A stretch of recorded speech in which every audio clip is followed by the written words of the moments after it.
अच्छा बच्चों, हम लोगों ने अभी तक जो डिस्कस किया था, सबसे पहले हमने देखा कि इंस्ट्रूमेंट होता क्या है।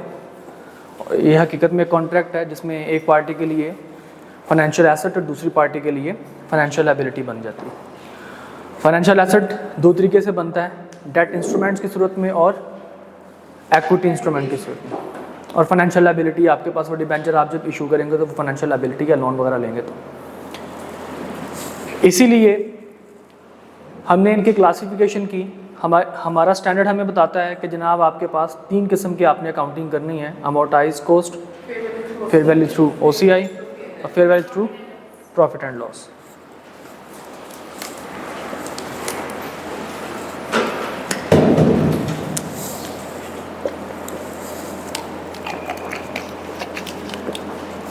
मेरा स्टाफ कुछ ज़्यादा ही मेरी बात सीरियस ले लेता है। मैंने कहा था ताज़ा पानी लेके आना, वो गर्म पानी ले आया। अच्छा, एनीवेज, तो अब उसमें हम लोगों ने उसके बाद देखा कि क्लासिफिकेशन करते हुए कि कौन से इंस्ट्रूमेंट में कौन सी अकाउंटिंग आपने करनी है, तो वो हम लोगों ने डिस्कस कर लिया था कि इक्विटी इंस्ट्रूमेंट जो हैं उसके लिए दो ही चीज़ें होंगी। Number 1 fair value through OCI, number 2 fair value through profit and loss.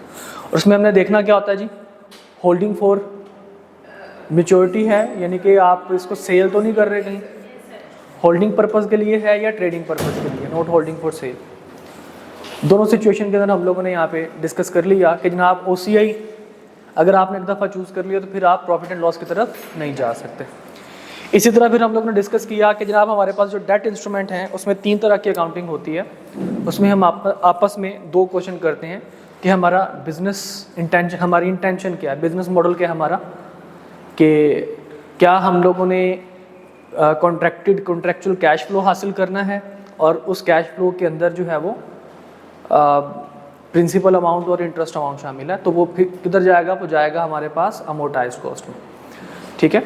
दूसरा हमने कहा जनाब क्या हमारा मकसद जो है वो कॉन्ट्रेक्चुअल कैश फ्लो के साथ साथ कोई सेल्स भी है और उसमें कैश फ्लो की जो अमाउंट है उसमें क्या शामिल है, प्रिंसिपल प्लस इंटरेस्ट, तो वो किधर जाएगा, थ्रू OCI में जाएगा।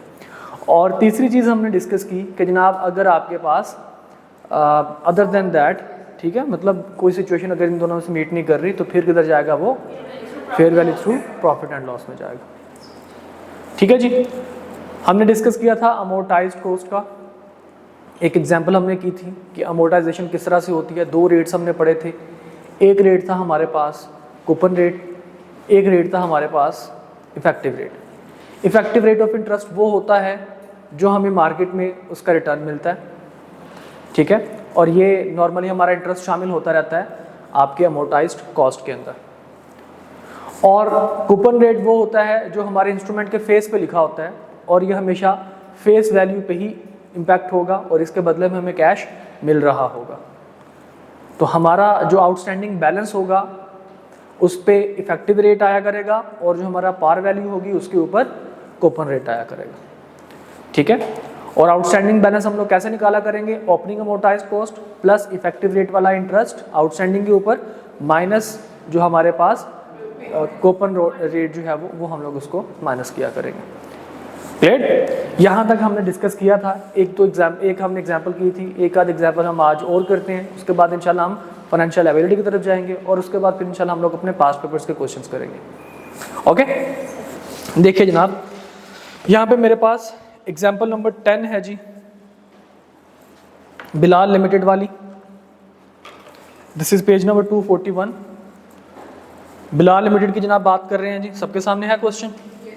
Bilal limited invested in a debt instrument, तो क्लियर हो गया कि यहाँ पे तीन सिचुएशन होगी, या तो अमोर्टाइज्ड या फेयर वैल्यू थ्रू OCI या फिर fair value through profit and loss with a nominal value of 10,000। Nominal values को कितनी जनाब, 10,000, पार वैल्यू जिसको हम लोग कहते हैं।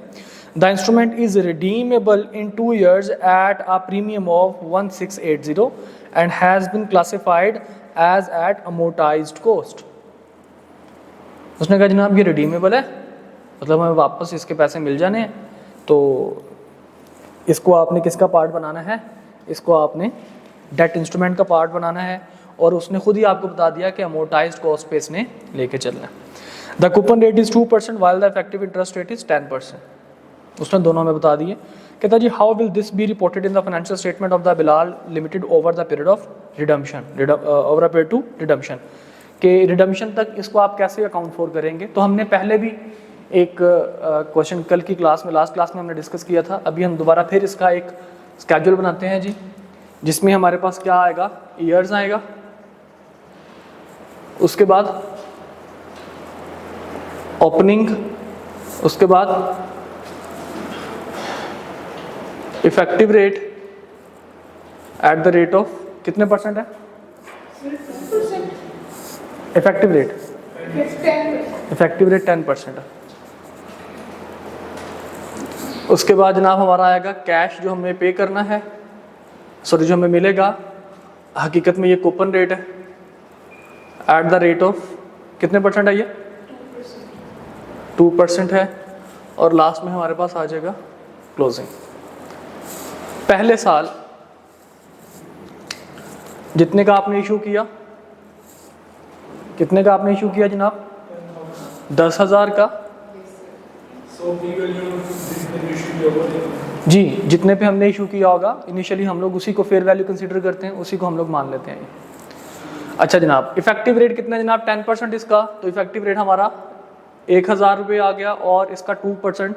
अब ये हमेशा पार वैल्यू पे हुआ करेगा, ठीक है।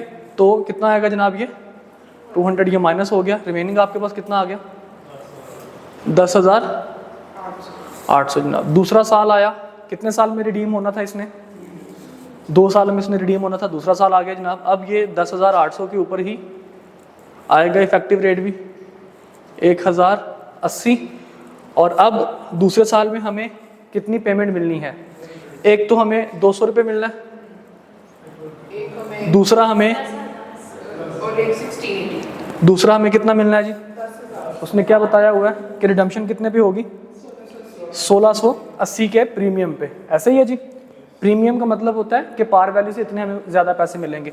तो पार वैल्यू हमें मिलेगी जितना हमने लोन दिया था वो, और 1680 ये जनाब हमें मिल जाएगा। ये पेमेंट जनाब हमारी सारी होनी है। तो यहाँ पे आप देखेंगे कि 0 रह चुका होगा। ओके, इसी तरह से जब आप इस इफेक्टिव रेट को देखोगे, अच्छा इफेक्टिव रेट को आप लेके जाते हैं प्रॉफिट एंड लॉस में, याद है ना, याद है ना भाई, हमने डिस्कस किया था कि किस चीज़ को आपने प्रॉफिट एंड लॉस में लेके जाना है। एनीवेज, अगर आप इसको ऐड करेंगे तो आपके पास क्या आंसर आएगा, 2080, ठीक है। और अगर आपने जो जितनी पेमेंट आपको मिली है, वो कितनी पेमेंट आपको मिली है, हमने कहा जनाब 200, ये 200, 400, 1680 में ऐड करते हैं 400, कितना आएगा, और इसमें ज़रा हम लोग ऐड करते हैं 10,000, तो कितना आएगा, 12,080 आएगा।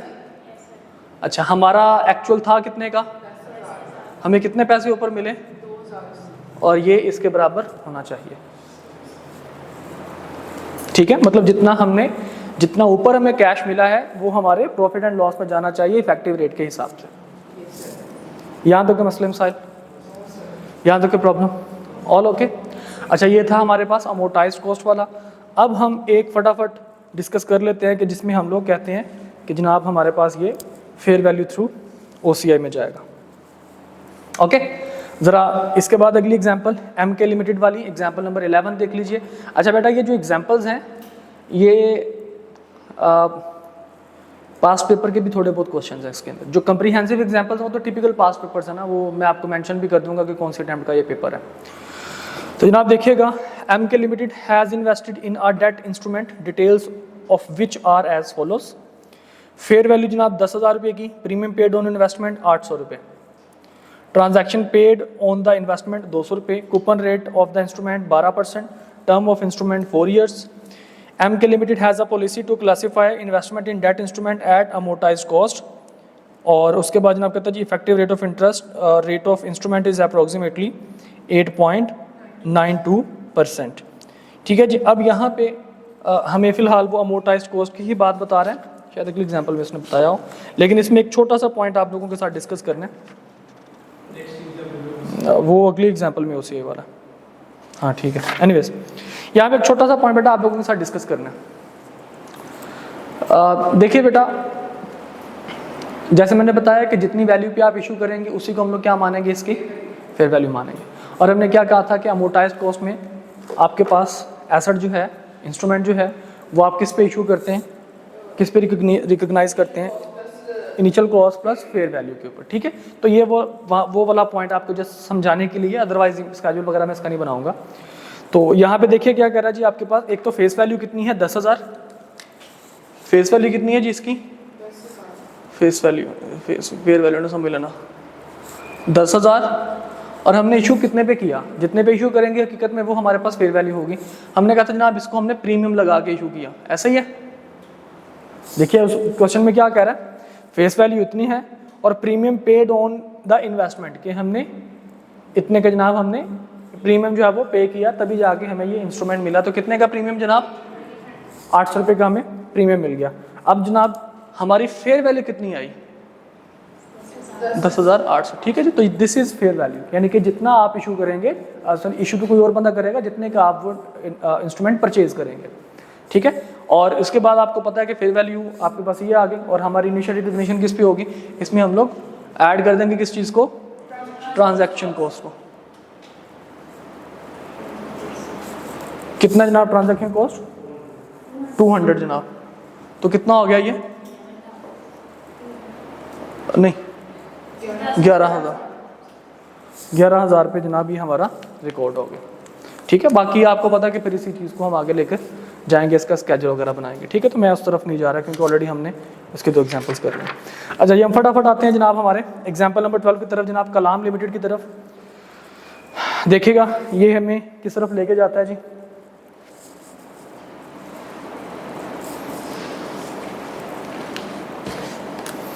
तो जनाब ये आपको बताता है, Kalam limited has invested a debt instrument, detail of which, face value of the instrument जनाब 10,000, premium paid 1245, transaction cost paid 325, coupon rate 16%, term of instrument 4 years. यहाँ पे उसने नाम लिया है IRR का, तो IRR का मतलब क्या है, इफेक्टिव रेट। ठीक है जी, तो 10.95%। Kalam limited has a policy to classify investment in debt instrument at fair value through other comprehensive income, fair value through OCI।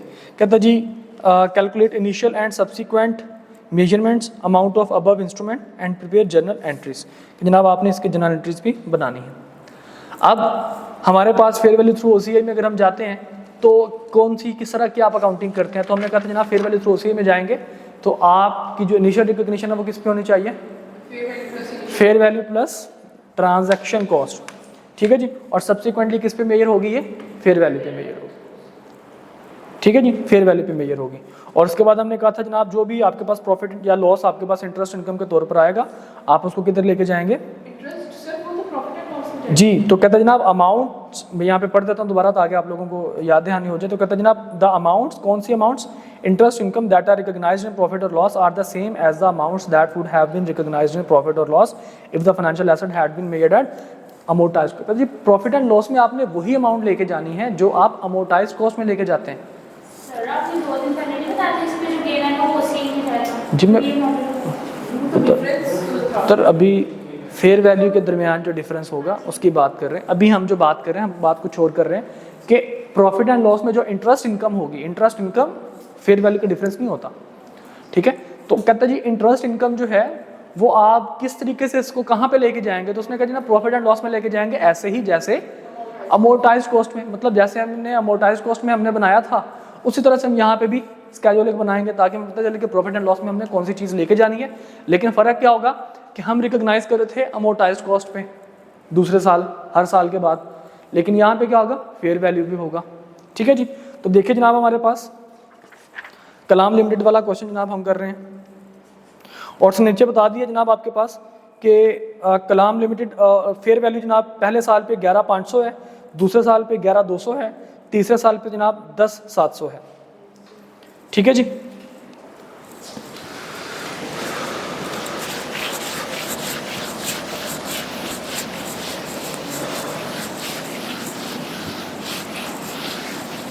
तो सबसे पहला काम हमारा क्या है जी, सबसे पहला काम हमारा है कि हम देखें इसको कि इनिशियल रिकॉग्निशन इसकी कितने पे होगी। तो इनिशियल रिकॉग्निशन के लिए हम सबसे पहले देखेंगे कि फेस वैल्यू कितनी जनाब इंस्ट्रूमेंट की, कितनी है बेटा? 10,000 जी। फिर उसके बाद हमारे पास है जनाब प्रीमियम जो हमने पे किया है,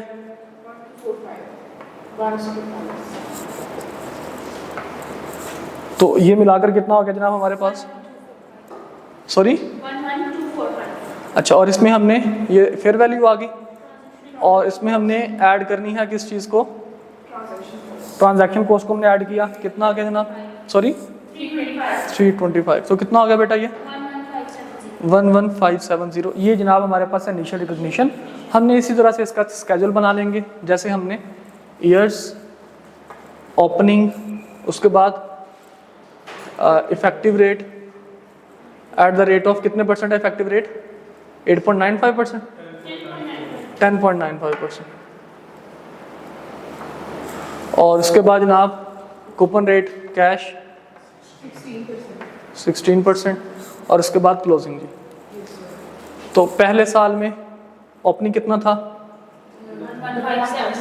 11,570। 4 साल है ना टोटल, 2 3 4 जी। तो इफेक्टिव रेट 10.95% लगाएं, जरा कैलकुलेशन करते जाए। सॉरी 1267 और 16% के हिसाब से ज़रा चार्ज कीजिए। पार वैल्यू पे हमेशा ये होगा बेटा। पार वैल्यू कितनी है उसकी जी? द पार वैल्यू का मतलब क्या है जनाब? जितना उसकी फेस वैल्यू होगी, ठीक है। फेस वैल्यू को हम लोग पार वैल्यू कहते हैं। तो जनाब ये आपके पास कितना आएगा? 1600 आएगा।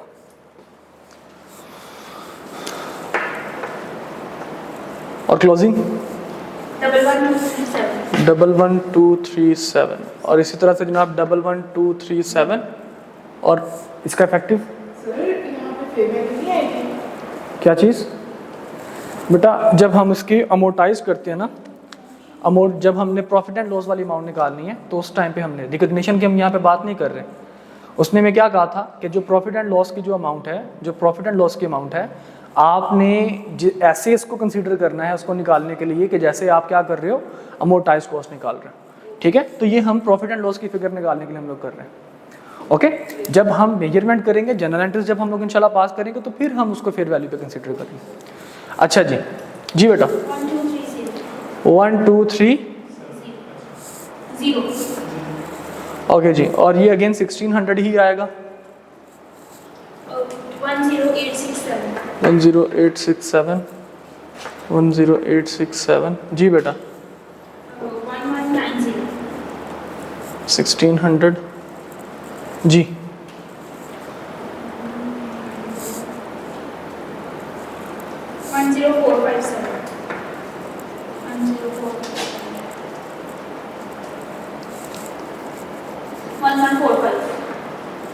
1145 ठीक है जी। अब हमें कितने पैसे मिलेंगे बेटा?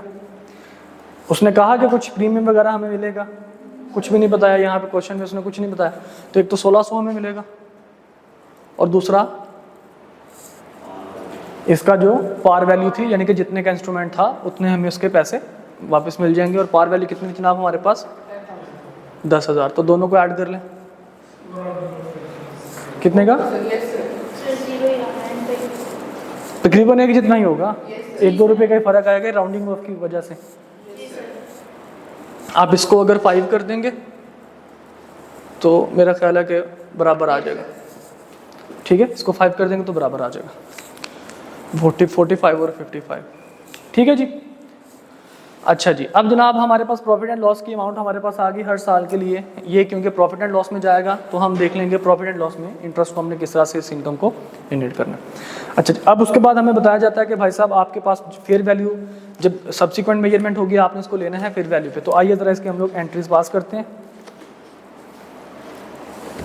सिंपल इंटरेस्ट एक्सपेंस के नाम से हर साल ऐसे आता रहेगा 1267 के इंटरेस्ट एक्सपेंस 1230 सॉरी पीएनएल में सर ये इंटरेस्ट एक्सपेंस लिख के आगे 1267 जी। ये आपके पास इस तरह से नहीं, इसमें सुन लो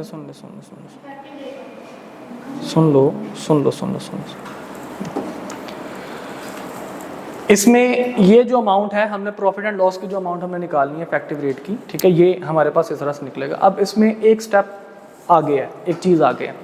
मैं स्टेप ज़रा उसको परफॉर्म करने के लिए मैं ज़रा दोबारा जाता हूँ एक दफ़ा नीचे। हमें क्या कह रहा है जनाब वो भाई कहते हैं जी any difference due to remeasurement at fair value is recognised in other comprehensive income and accumulated in fair value reserve.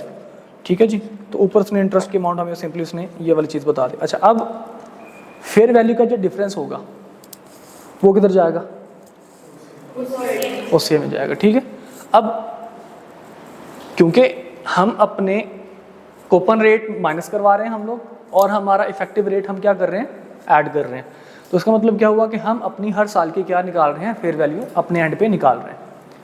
ठीक है, यानी कि इनिशियली हमने किस पे रिकॉग्नाइज कर लिया जनाब? हमने इनिशियली इसको इस चीज़ पे रिकॉग्नाइज कर लिया, लेकिन हम at the end of year देखेंगे कि हमारी फेयर वैल्यू कितनी आ रही होगी।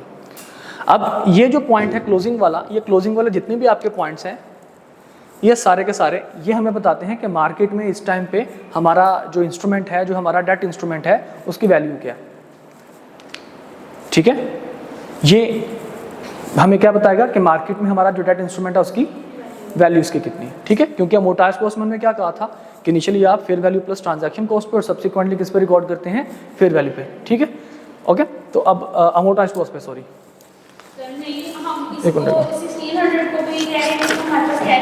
अमोर्टाइज्ड कॉस्ट पे नहीं, देखो बेटा सुनो, किसको इनकम कह रहे हैं बेटा? ये तो इंटरेस्ट है जो मार्केट के अंदर शामिल होगा ना, इसको हम लोग प्रॉफिट एंड लॉस में लेके जाएंगे कि मार्केट में अगर हमारा इंस्ट्रूमेंट पड़ा हुआ है तो वहां से हमें कितना उसका रिटर्न मिल सकता है।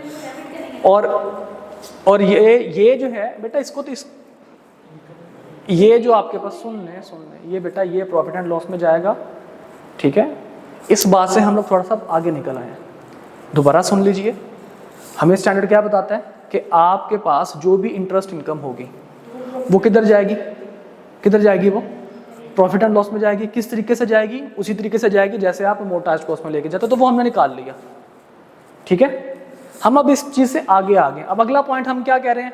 हम कह रहे हैं कि जनाब हमने इसकी फेयर वैल्यू का डिफरेंस भी देखना है, क्योंकि इसकी रिकॉर्डिंग किस पे होगी? फेयर वैल्यू पे। ये तो आ गई ना हमारे पास अमोर्टाइज्ड कॉस्ट, और अमोर्टाइज्ड कॉस्ट को उसमें हमने जब फेयर मार्केट वैल्यू देखने तो हमने कहना जी हमारे हिसाब से ये मार्केट इंटरेस्ट रेट हमें मिल रहा था, इफेक्टिव रेट क्या था?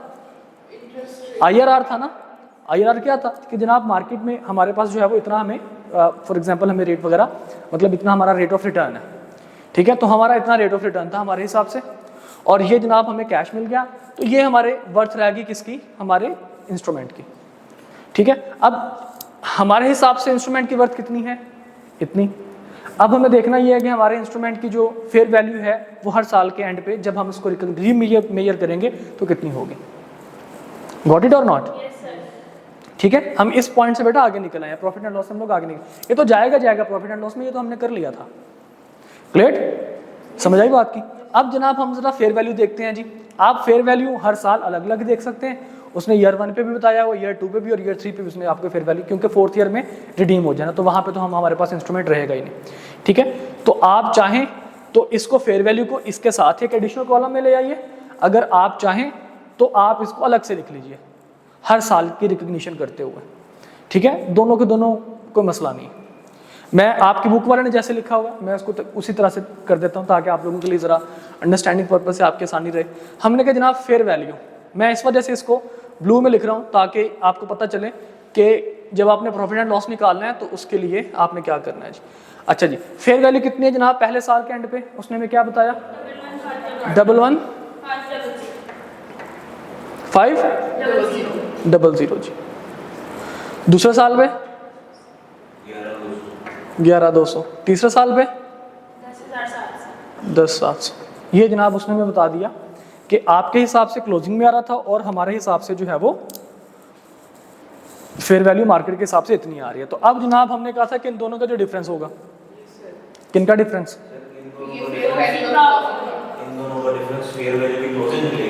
नहीं, इन दोनों का जो डिफरेंस होगा वो हमारे पास जाएगा OCI में, क्योंकि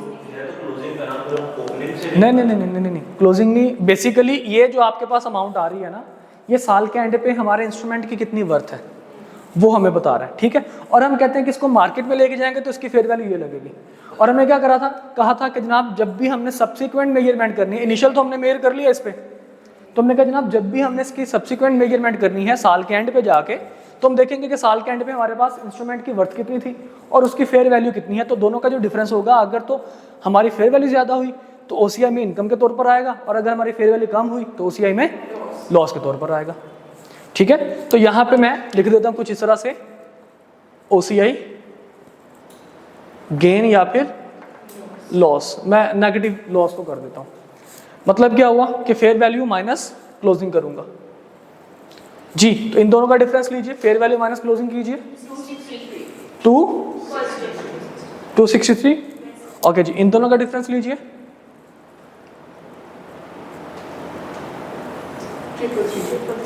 333 जी। उसके बाद इन दोनों का डिफरेंस लीजिए,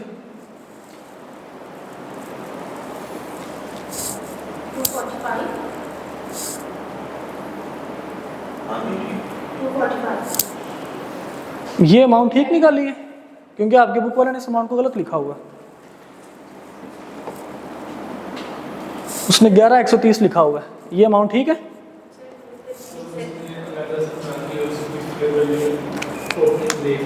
सर इसके साथ एक मिनट,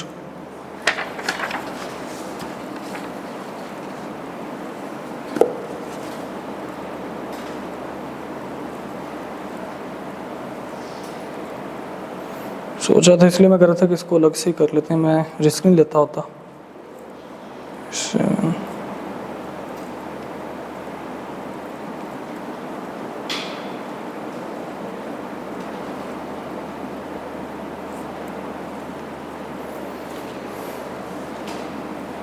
सर वो वही है सर, ये क्लोजिंग ही है, हम फिर फेयर वैल्यू ओपनिंग जीरो है ना, ये क्लोजिंग है, ये अगले साल की ओपनिंग बनेगी, फिर वो अगले साल की ओपनिंग बनेगी, इस तरह से। एक मिनट सर, ओपनिंग फिर उन्होंने जो है वो फेयर वैल्यू से की, ये क्लोजिंग पे है ना सर, इस साल फेयर वैल्यू की जो हमारी ओपनिंग है वो जीरो है ना, 263 हमारा आगे जाएगा ना, तो वो अगले साल की ओपनिंग बनेगी, वो 263 इससे निकलेगा 333 से, तो हमारे पास फिर 70 आ जाएगा, और 333 अगर 245 से निकलेगा तो हमारे पास -90 आ जाएगा। एक मिनट भाई, एक मिनट, इसको ऐसे छोड़ेगा, ये हमेशा ये जो है ना कंफ्यूज करता होता है। आप इसको ऐसे लिखें, ये आपने स्केड्यूल बना लिया, ठीक है। आप इसको बेहतर है कि आप इसको अलग से लिख लें, जैसे मैं कह रहा था कि आप इसको हर साल को अलग अलग कंसीडर कर सकते हैं। मिसाल के तौर पर आपने ये चीज़ आपके पास आ रही है, तो ईयर 1 2 3, अब ओपनिंग आपके पास जो चीज़ आएगी, जो आपके पास फेयर वैल्यू होगी, आपने उसी को कंसीडर कर लेना आपकी ओपनिंग, ठीक है जी। तो पहला तो आपके पास कितना आएगा जनाब, 11 इनिशियल रिकग्निशन तो आपकी, ठीक है जी, इसी चीज़ पे। और इसकी क्लोजिंग आपके पास कितनी आएगी जनाब, इसकी क्लोजिंग देख लेते हैं, रुको एक मिनट, 11 डबल नहीं, ये वाली 11237, ठीक है। ये आपके पास आ जाएगी ओपनिंग और क्लोजिंग फेयर वैल्यू, हम इसको ये कंसीडर करते हैं फेयर वैल्यू, और ये आपके पास अमोर्टाइज कॉस्ट, आपके इसको अमोर्टाइज ना लिखें, इसको ऐसे रहने दें। अच्छा जी, अब फेयर वैल्यू कितनी जनाब आपके पास है, 1150। अच्छा, अब वो अगले साल जब आप इसको रिकॉर्ड करोगे तो जाहिर बात है कि आप किस पे लेके आ रहे होगे, फेयर वैल्यू पे लेके आ रहे होगे 11500, ठीक है। तो मैं इसको फिलहाल मैं इस वजह से मैंने इसको ओपनिंग कहा था, लेकिन ये क्योंकि हमारी अमोर्टाइज कॉस्ट में आ रही है तो इस वजह से हम इसको पहला जो होगा हम इसको ओपनिंग में नहीं बल्कि हम इसको आखिरी जो हमारी चीज़ होगी उसके ऊपर रिकॉग्नाइज कर रहे होंगे, ठीक है जी। अच्छा, अब इसके बाद हमने इसमें से एक चीज़ हमने माइनस करनी है, और वो है हमारे पास प्रॉफिट एंड लॉस की अमाउंट, और सॉरी ऐड करनी है हमने प्रॉफिट एंड लॉस की अमाउंट, यानी कि ये जो हमारे पास था ना इफेक्टिव रेट वाला, इस चीज़ को, ठीक है। समझ आई बात की, मतलब कि हमारे पास स्केड्यूल बनेगा उसी तरीके से जैसा हमारे पास स्केड्यूल बन रहा था पहले से, लेकिन फ़र्क थोड़ा सा आएगा क्या कि आप इसको हर साल क्योंकि रीवैल्यू कर रहे हो तो आप इसकी फेयर वैल्यू इस तरह से कंसीडर कर लोगे। अब यहाँ पे देखो, तीसरे साल उसकी फेयर वैल्यू कितनी थी, 11,200, ठीक है जी। और चौथे साल हमारी फेयर वैल्यू कितनी इसकी निकलेगी, आखिरी 10,700, क्लियर, 10,700। अब ये हमारे पास क्या चीज़ आ गई जनाब, ये हमारे पास सारा कुछ आ गया हमारा जो फेयर वैल्यू। अब पिछले साल इस साल की जो ओपनिंग अगले साल की क्या होगी, वो क्लोजिंग इस साल की जो ओपनिंग है पिछले साल की वो क्या हो चुकी होगी, क्लोजिंग। इसका मतलब ये होगा ये अमाउंट